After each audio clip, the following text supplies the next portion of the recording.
Forget the hour-long YouTube essays discussing the meaning behind Silent Hill. Let me save you time.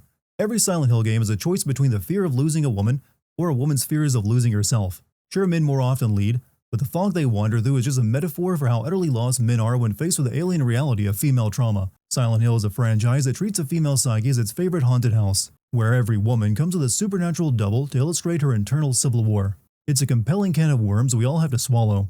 Silent Hill 1 was about a man afraid of losing his child, versus a cult mother who tortured her own daughter so badly she split into two people to avoid giving birth to the cult's god.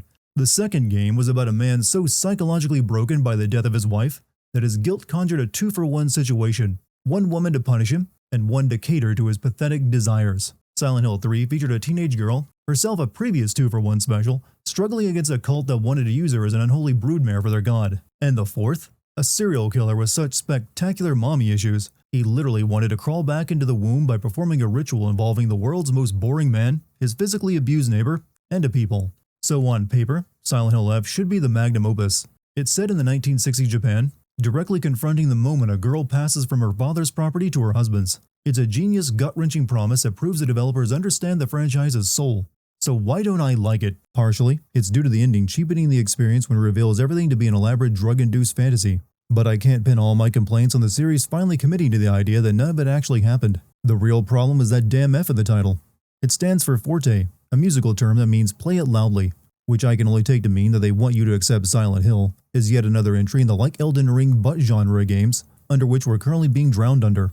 Not every game is made better by an adherence to stamina meters, dodge rolls, and slowly circling an enemy until they emit counterattack radiation, especially in a horror game where traditionally you couldn't even see the enemy very well due to fog, darkness, and a terrible camera obscuring them. I've argued against the idea that Silent Hill's combat jank is part of the charm, which holds the idea that horror lives in powerlessness and any competence at self-defense diminishes that. But my argument wasn't to trade that jank for a combat system where I'm analyzing enemy attack patterns like I'm scouting for the Yankees. I knew just as much about the enemy's capabilities by the end as I did the main character, a teenage schoolgirl who, I can only assume, had a very stressful paper route. She's somehow the most proficient killer this series has ever seen.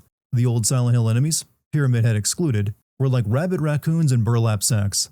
Dangerous enough to keep your distance from, but somehow you could fend off with a pipe. So please, someone explain to me how a schoolgirl can dodge around a half-dozen blenders with legs and confidently parry a monster the size of a woodshed, wielding a knife the size of a refrigerator. The only thing being repressed here is the horror, buried under quick dodges and parry attacks. If Hinako can handle situations like this without losing her cool, then dealing with an arranged marriage suddenly doesn't feel like such a daunting task.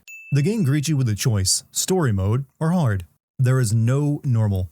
Post-recording Dartigan here. At the time of making this, Konami added a normal difficulty to the game. But I'm leaving this sin in because damn it, I had to suffer for it, forcing you to pick between the setting your imaginary girlfriend would use and a setting designed by someone who genuinely believes he's about to prove himself in a modern-day coming-of-age endurance ceremony. Let me be clear. Choosing hard is not a get-good challenge. It's a vow of celibacy.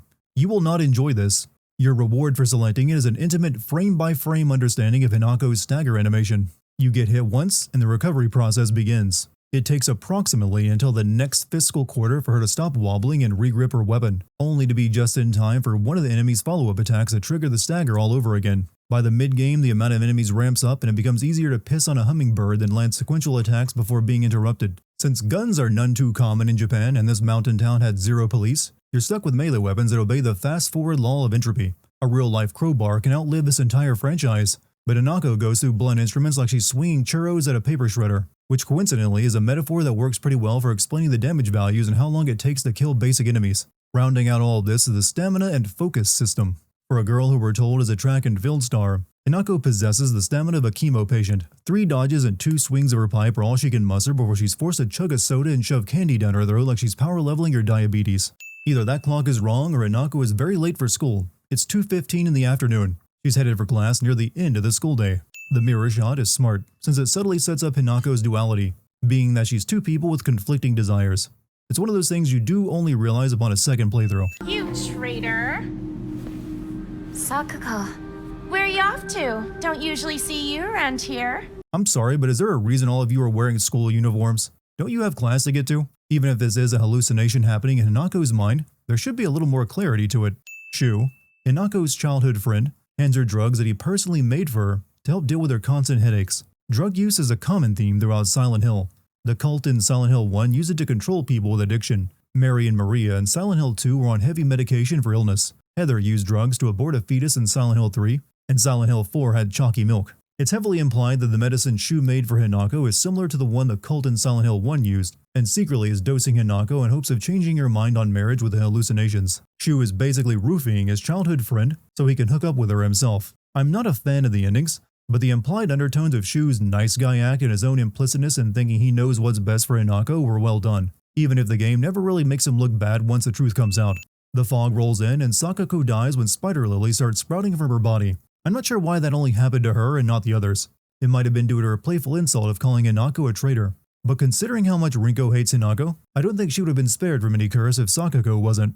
The new combat system requires you to be able to clearly see enemies in your surroundings, so the radio and flashlight have been dropped since fog and darkness are no longer used to obscure either, except for this one monster that chases Hinako throughout the game.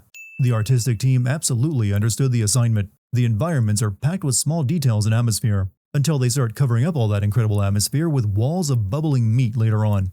The most common enemy, the female puppet, is one of the better examples of visual storytelling. Their faces have all been removed, their movements are a grotesque parody of grace, they're walking manifestations of unobtainable beauty standards, dolls to be controlled, scarred by the subjugation of marriage and armed with a kitchen knife, and they all have an ass that works 9 to 5. And that, sadly, is where my praise for the enemy roster hits a wall, because the mannequins are the entire A-team. The rest feel like a squad of cut concepts. You have the scarecrows, which are just puppets with sickles, representing Hinako's friends, which is a thematic step down from lifelong marital prison to temporary peer pressure. Then you have the pile of dolls that scream to stun you, and its cousin, the pile of heads that pukes on you.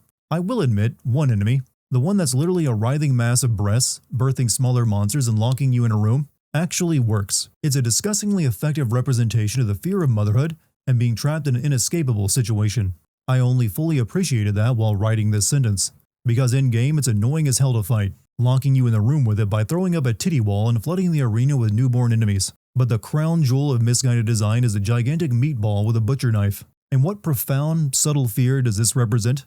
Her abusive father. How does the psychology of a teenage girl manifest the ability to trade blows with that? There's no equalizer, just a pathetic clang of metal on whatever that thing is made of. Of all the changes to the combat, why get rid of the finishing stomp? Well, we know Sakako liked shrines, rabbits, candy, and autism. The poor girl was a Ghost Stories character who unfortunately found herself in a Silent Hill game. Hinako gets a migraine and the world fades away. She awakens inside the dark world of this game, a Shinto temple dedicated to Inari, the fox god. I'll give you time to go look up Japanese Shintoism on Wikipedia. You're gonna need it for this one. Then she has another headache after solving a puzzle on the offering table and runs for the door, which doesn't open until a man opens it for her. I'm sure it's a metaphor, and a controversial one. Go ahead and post about it on Twitter. Shall we get going, Hinako? Both Shu and Kotoyuki will pretend to lead the way, only to disappear. I'm sure the meaning here is that men will abandon you, but it also might be just a cheap excuse to not have AI companions. I fashioned this key from Mystic Jade, especially for you. Smooth. I'm using that line in the future. Once you insert that key into the Inari statue, Kotoyuki disappears mid-explanation as a threat to his bride shows up. It's gonna take a lot of Olive Garden dates to undo all these red flags he's throwing up. Something attacks and knocks Hinako out just as she's trying to close the door. What it was is information reserved for New Game Plus, where you can learn that it was the porcelain doll Hinako played with as a child. It appears throughout Hinako's journey, scribbling warnings on the wall that she clearly sees, but never bothers to question why this doll is following her around and writing ominous messages. maybe she went home. They could try calling Rinko's home before heading there. I know it works because Hinako receives a phone call later telling her to come home. These two never think of ringing for help. Little wonder why Hinako has issues with men. They all leave her to die and act like she was right behind them when she finally catches up. Do you think it could be some dream we're having? Because we just want to keep playing Space Wars together? Well, we could pinch each other to find out. No!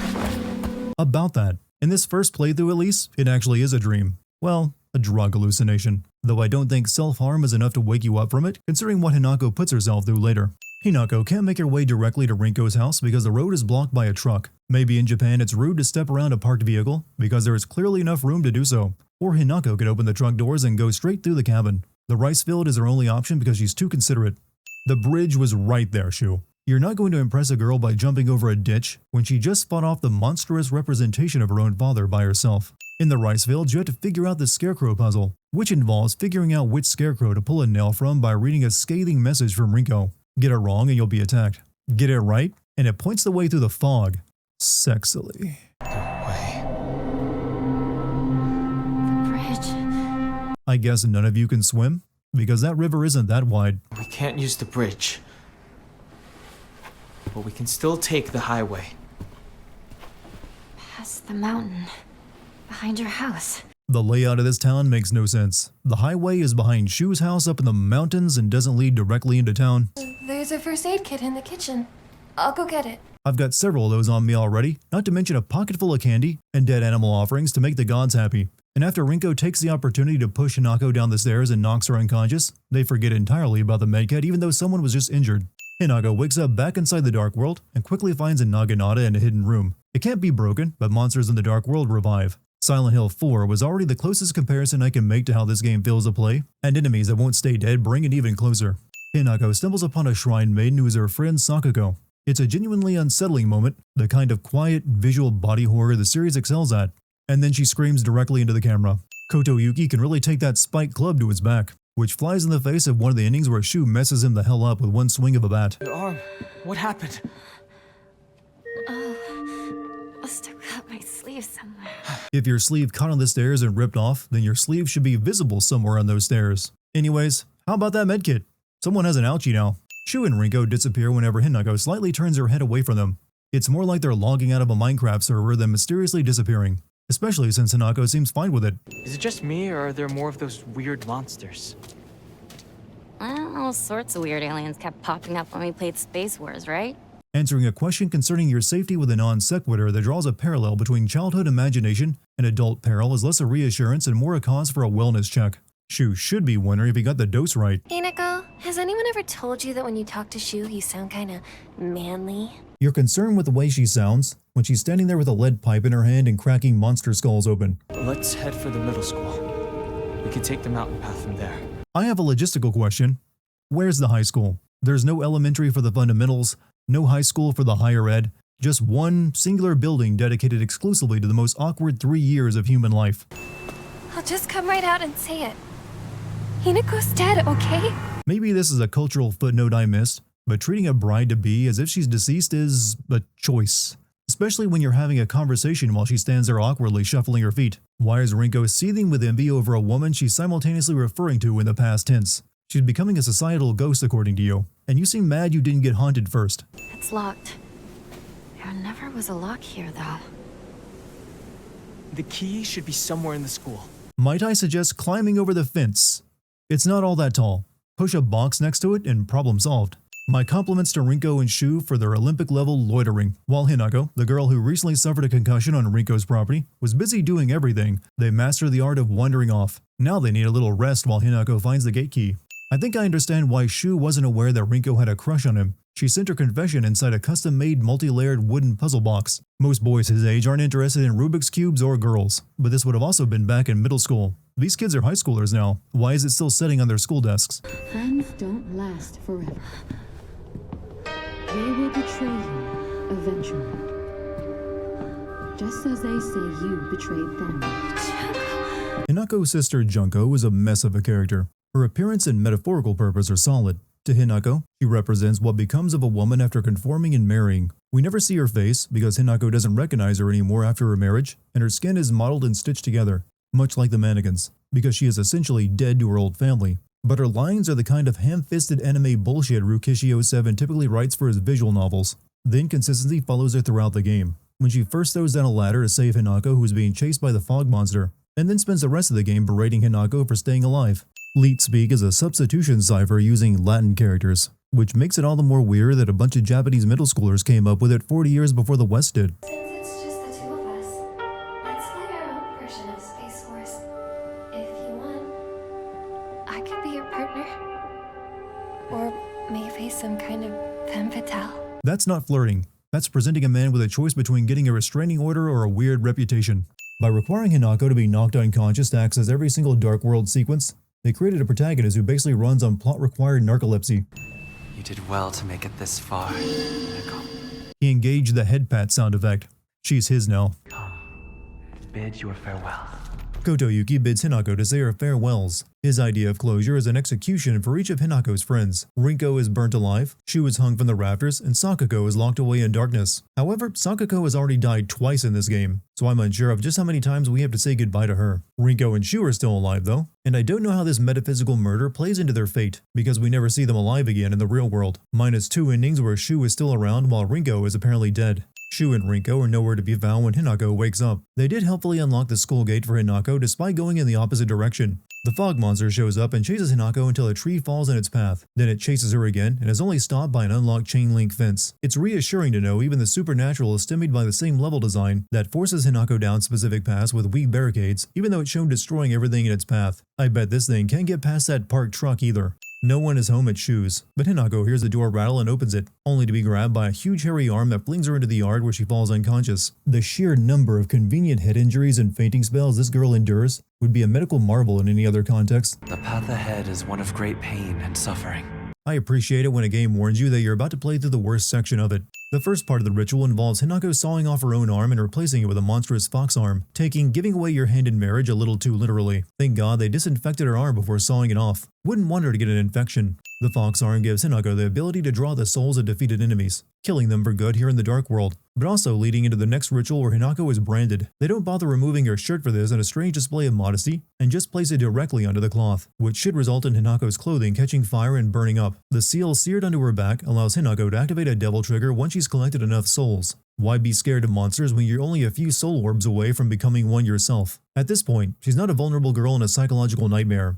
She's a devil-may-cry intern. The final ritual results in Hinako's face being cut off and replaced with a fox mask, which allows her to see through illusionary walls, as if the Dark Souls influence wasn't obvious enough already. The priest officiating their marriage is Rinko. This time Kotoyuki doesn't step in and banish her like he did Sakako. In fact, he just vanishes from the scene altogether even though this is his wedding. He only comes in after the fight is over to ensure Hinako doesn't break free of the spell placed on her mind. I never wanted to see you like this, Rinko. You intentionally burnt her alive in a cage a few minutes ago. Why is Hinako seemingly going without a bra? With the entire back of her shirt gone, she would have trouble staying modest. Each time she spins around or leans over, threatens an unintentional peep show. The phone rings and Hinako's mother is on the other end, proving they could have been using phones this entire time and they simply never tried, and won't try after this either. Shu and Rinko somehow ended up back in Hinako's place instead of Shu's, and it's also the end point of the game. They got a little too far ahead of Hinako this time. Something doesn't feel right. You don't seem like your usual self. Unless Junko normally wears a Tengu mask and has a corpse-like skin complexion, I'm not sure why Hinako is having trouble placing her finger on what makes Junko seem uncanny. Hello? Is this the Shimizu household? Hello! This is Okamoto Fisheries. Thank you for your continued... Why is there always a phone call that makes no sense in these games? The door to Shu and Rinko is locked, and the steps for opening it involve locating a calendar page, then finding the exact place on the wall to place the calendar by running your face along it until you find the spot. And there was nothing that suggested doing this would help Hinako. She just has a particular tism for placing out-of-date calendars on walls, I guess. Once you do, it changes the house to an earlier date where you can do the same thing a total of 3 times to find all the items she needs. Hinako could take a moment to change out of that destroyed school uniform now that she's back in her room, but it slips her mind and she ends up listening to a memory of herself which starts talking directly to her. You're not making any sense at all. What the hell are you talking about? Stop playing dumb with me. Why are you acting like this? Like you don't know what's going on. Even when having a conversation with yourself, neither of them can use clear language to clear up misunderstandings. I'm going to kill you once and for all. Oh, and it's not going to end with you. I'm going to kill Mom and Dad, too. In this house, this whole town's going with them. Weird how killing the entire town was much easier than the rest of that. Shu, Rinko, and even Sakako are all hung up inside the house dead, each reflecting the way they died in the Dark World. Even Sakako, whose body is in this world but riddled with spider lilies, but here it's slashed up instead. And despite being hung up here, Shu isn't dead according to 2 different endings. Rinko, though, is never seen again. Silent Hill doesn't need physical transformations. It's far more terrifying to confront a human being who's lost their mind because they retain their humanity, making violence against them morally complicated. Fighting your dad as a screaming, recognizable human is a nightmare. Fighting a generic wall of dad flesh is a Resident Evil boss fight. It becomes infinitely easier to swing that pipe when your target is a monster that carries 0 traces of the people who raised you. It's no longer a psychological confrontation. It's just another big monster. After the fight, Hinako's parents leave and their transformation ends, because the game does understand that if it wants her deaths to be sad, it has to undo the dehumanizing it just did. Meanwhile, the Hinako in the temple wakes up, and Kotoyuki offers her the New Game Plus brooch that serves as proof that she is his, but also opens doors you can't access your first time through the game. Now, I have one more thing to show you, if you'll follow me. Instantly vanishes on her. I wouldn't mind so much if Hinako at least acknowledged it. Did you kill it? Is it gone? Yes. Is it gone? Hinako's been a little busy performing all these wedding rituals. She can't exactly go after her other self until that's finished. Somehow Kotoyuki didn't overhear that conversation standing 5 feet away. Is this one of those polite Japanese mannerisms where you pretend not to overhear? Really? That sound effect? Hinako, upset over the death of her friends and parents, goes on a rampage through the town. Now that I think of it, the female leads are the ones who get the most violent in this series. Heather Mason swore revenge and was spouting off all through the second act of her game, and Hinako has been at the throat of every enemy she's faced since the beginning. The big monster kills Hinako on Junko's orders. In the Dark World, the marriage ritual is completed and Hinako transformed into the monster we just saw kill the other Hinako, the Shiromuko, which means the events of the Dark World happened prior to the start of the game because Hinako was the fog monster chasing Hinako around the entire time. But now this Hinako is told to return home by Junko where she kills her parents by crushing them, which already happened to the other Hinako. So there's no making sense of how this timeline is supposed to match up. Here in the real world where enemies don't return to life, Hinako still has to absorb their souls to keep them down. Hinako, instead of being dead, awakens in the Dark World Temple where she makes her way to the offering room where Junko confronts her. Hinako is pretty confused herself by this point. She doesn't know where this is or what she's even doing here, and starts doubting the medicine Shu gave her, which freezes Junko in place for some reason, and then Hinako smashes up the altar, which causes the Shiromuko to assault Hinako in a final boss fight that feels way too out of place. Hinako completely loses her grip on reality, chasing a trail of Shu's pills down a temple hallway like some psychedelic Hansel and Gretel. And the twist, none of this was real. It was all a drug-induced hallucination. A 20-year-old Hinako, doped up on experimental medication supplied by Shu to cope with her arranged marriage, snapped and murdered a bunch of people at her wedding while imagining all of this. I've previously pointed out that this franchise is pathologically obsessed with aping Silent Hill 2's plot, which itself was heavily indebted to Jacob's Ladder, a story about a dying man on experimental drugs. And here we are, decades later, and the most profound revelation the writers can muster is, it was all just a dream of a broken person on experimental drugs. But wait, that wasn't the real ending. The drug-fueled cop-out was just a mandatory conclusion to your first playthrough. You're expected to beat this game 3 times to see the true ending, the one that isn't a narrative surrender. I don't know why Japanese developers have latched onto the concept that repetition is a substitute for good pacing, but they need to learn that it fundamentally destroys horror. Once you've memorized enemy placements, puzzle solutions, and the exact location of every key, the experience becomes a soulless chore. The game tries to bribe you with New Game Plus concessions, like skipping the Fox Arm acquisition or giving you the cursed sword early, but these are just sadistic little breadcrumbs that lure you through the same bloated experience again. You're not replaying for new scares. You're being forced to reread a mediocre novel 3 times just to get to the last chapter. The true ending is no longer a horror game, if it ever was one, but your new autistic passion project. You're going to have to do a few things differently in your second, third, and possibly even fourth playthroughs. First, no taking any of the red and white capsules Shu makes for Hinako, so an already unfair difficulty gets even worse since the pills are the most common healing item. Second, you have to find 5 Jizo shrines scattered throughout the game and place an offering upon each of them. This unlocks the cursed sword in the later part of the game near the sacred tree. In the Dark World, there's a room you can only access with the brooch Kotoyuki gave to Hinako, which she now has from the very beginning. Behind that door is a lake full of red liquid that you drain by solving a rhythm puzzle, then grabbing a vial full of the same liquid. Once you've done all of that, your only choice is purifying the curse from the sword or taking it with you to the end, which gives you one of 2 complementary endings. In both of these endings, Hinako was conflicted. She did develop feelings for Kotoyuki through their letter writing, but the act of not being able to choose her own future was unbearable. So she ended up with 2 opposing versions of herself, because Hinako is also a very special person that is only born once every few generations, which thematically ties her to Alyssa from Silent Hill 1, who also split into 2 people to escape the decision her parent made for her. Endings 2 and 3 focus on one Hinako winning out over the other. If you purify the sword and weaken yourself, Hinako loses her battle and is exorcised with the red liquid, but then a plot tumor erupts. An ancient god, the Tsukumogami, has been possessing the doll and now hijacks Shu, who somehow shows up here even though he's supposed to be dead, and transforms him into an Ashura because it's jealous the fox god stole its worshippers centuries ago. It was manipulating Hinako to stop the wedding ritual and awaken the dragon god who will flood the town, and can manipulate Shu because he was desperate to stop Hinako from marrying Kotoyuki. After defeating this random deity, Hinako forces Shu and Kotoyuki to make nice while they argue over her like property. The final scene is Hinako married to Kotoyuki while her severed face screams on the ground, the last flicker of her exorcised self doomed to her mother's fate, which is honestly the most unsettling moment the game ever manages. If you keep the cursed sword, Hinako wins her battle. Kotoyuki then reveals he's a 6-tailed fox god who wanted to spirit her away after falling in love with her as as a child, but was totally willing to force it if she refused. He loses, learns a lesson, and Hinako runs off with Shu while the town floods. The other Hinako just vanishes as soon as Kotoyuki stepped in to fight, which feels off considering that the conflict between the two Hinakos is the central driving plot in all of this. Both of these endings potentially still happen inside Hinako's mind as she's preparing for her wedding. In ending 2, the other Hinako mentions that her friends and family are not dead, that they can still be seen. It just won't be like it used to. And in ending 3, Hinako mentions Shu looks weird in a tie, even though he isn't wearing one. And Shu replies she looks weird in that, even though she's wearing a normal high school girl uniform, implying Shu is mentioning her wedding dress. But without Shu's drugs affecting her, a wedding day hallucination makes no sense. For the true ending, which is something I find deeply antithetical to the whole ordeal since one ending isn't supposed to invalidate the others, you perform all the previous New Game Plus activities, then, after purifying the sword, you leave the brooch Kotoyuki gave to Hinako in the first playthrough as an offering to a Jizo statue near her home before returning, symbolizing that Hinako can make her own choices now that she's had 4 playthroughs to think it over.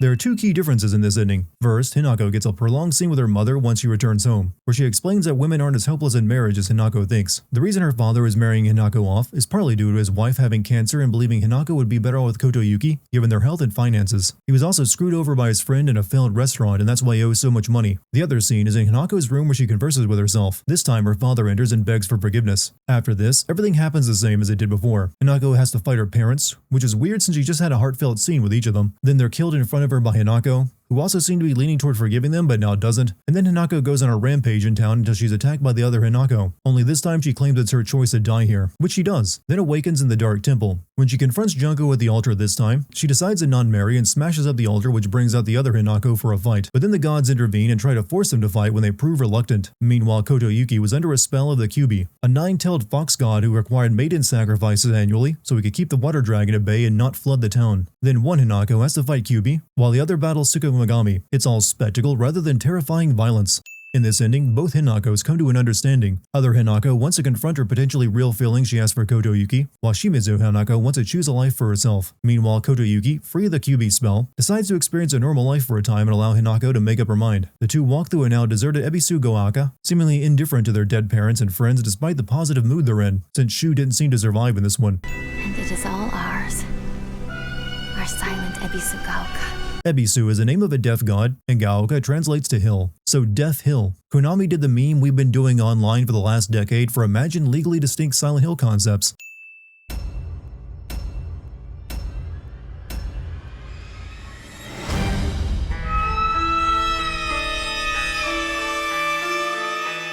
Thanks for making it to the end of the video. If you enjoyed it, consider subscribing or dropping a like. There's also that new hype feature that channels like mine benefit from, so give that a shot if you want to see me shoot up the algorithm. I also have several other things you can click on if your ADD-riddled brain needs stimulus. I live stream here on YouTube and Twitch, and I also recently started streaming on Kick as well. Then there's my Patreon, where you can get exclusive content like my upcoming Classic Sin video on Shenmue. I would tell you to join my Discord, but that got hacked, and Discord isn't helping me recover it as of yet, because they have the worst customer support I've ever experienced. So hold off on that for now. Special thanks to patrons Victoria, Verdictions, Vanilla Pixel, Brainwayne, Chris, Solomon McGuire, Alexander Cortez, Roman Are You Sleeping, Nervous Nelly, Xavier Destalis, Notorious SKP, Max Headroom, DJ Nelson, Azenith the Succubus, Musical Pumpkin, Castlemania, Zinro, Michelle C., Dennis O'Brien, Malrose, Donald Talbot, Montezuma, Aaron Hines, Sky is Under, Eric Kisser, Shadow Wolf Gaming, Urpel Jaeger, Church Quiones, S. Venus, Mario Neto, Ben Hottie, Biohazard, and Charmsy.